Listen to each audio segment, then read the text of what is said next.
Okay, Tuesday, 28th of October, 2025. So, Adrian's daily vlog, sharing smart stuff men should know. Find the incentives, find the dark incentives, and recognize them.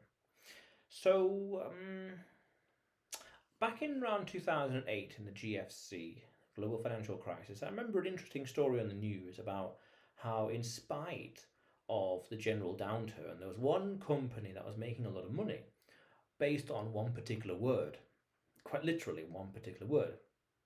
And this company was like a printing company, we'd say, that printed the board signs that said foreclosure or foreclosed. Foreclosure, one of the two, technicalities. And they were making money by, I'm guessing, the banks paying them to print a board and stick it outside the house that the bank would foreclose on. Interesting. Now, fast forward, 15, 16 or so years later, 17 or so years later, I had a very interesting idea where I was connecting two different things together. The idea is immaterial for this conversation, but I needed this thing to work over there. And I realised that there was an interesting arbitrage opportunity. And I realised that, well, for this to work, for this little system, I need really high inflation in general, in theory. And I realised that, well, actually, hang on a minute. The higher the inflation, the more profitable it is for me, because reasons. And I realised implicitly, well, that's interesting. That means that I have an incentive for this to be managed badly, for this to be mismanaged, for it to crash, for it to suffer, for it to be really, elect, for example, the wrong people, so to speak, quote unquote, to be handled badly. That's the key thing. And I realised that, well, if that's the incentive I have for this particular scenario, and back then in 2008, that company was making money with the word foreclosure, then we can go deeper to say, well, who benefits from this company going bankrupt? Tesco's. Who benefits from Tesco's going bankrupt? And they could say, oh, it's the insurance company, competitors, regulators, all sorts of other things. But also you can go deeper to say, well, maybe a particular bank who is shorting it in Mongolia benefits by €1 billion or something like that, or £1 billion based on the structure they go through to benefit. And that's an interesting way of looking at life. It's almost adversarial, but it's a fascinating thought experiment and fascinating case study. So when you say, right, well, this scandal, this data scandal, for example, who benefits? Well, the regulators benefit. How do they benefit? How do they benefit? Who doesn't benefit? Who does benefit? Both. Who does and doesn't? And again, that's a very fascinating way of looking at things with regards to finding the dark incentive, the dark triad, this Machiavellian side of things. Because, for example, in Italy, there's that brand, Gucci.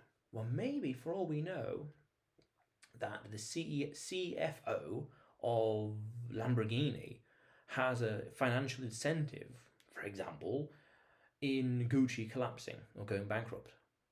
There could be all sorts of interesting, tenuous connections like that exist in the world. There are countless connections like that exist in the world. This person in some random obscure industry hopes that this particular company over there, on the side of the world, will go bankrupt for his short position in finance in the market.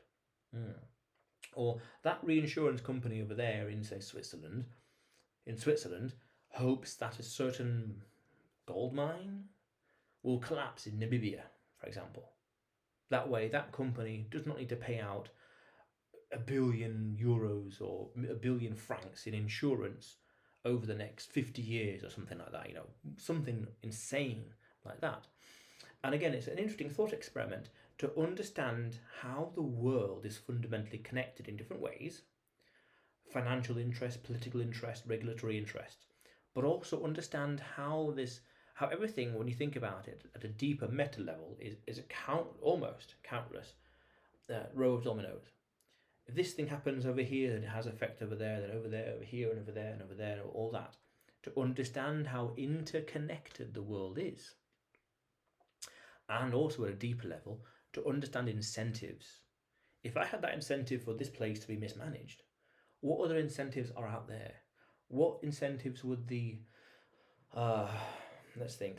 CMO of Apple Computers, what incentives do they have, or does he have, for example? What does the let's see, who's the publisher of this book? Oh, okay, Torre Mazos. What do they have? What do they have an incentive of making sure that happens or doesn't happen in the Spanish publishing industry in Andalusia, for example?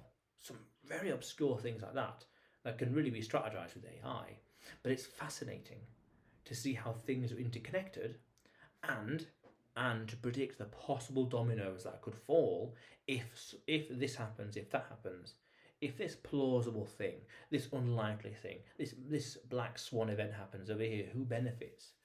Not necessarily who caused it, but who would profit from it. Like that foreclosure company, they had no way of influence in the mortgage market or people's mortgages or their, how they handle and pay their mortgages, but they benefited from it just by situation, circumstance, business model already, things like that. That, very powerful. And you dig deep and you start to realize how interconnected things are. Interconnected also means the dark incentive. Again, this person's jealous of that company, so he hopes they go bankrupt.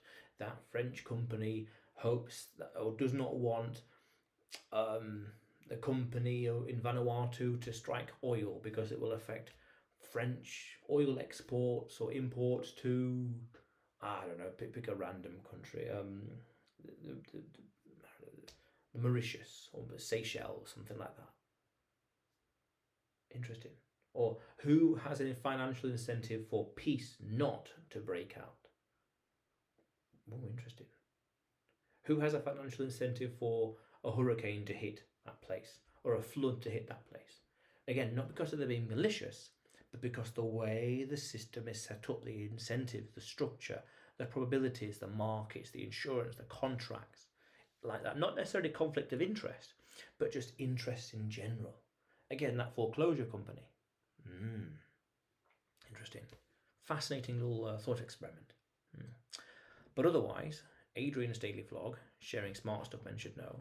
Subscribe for more, and you will see me tomorrow.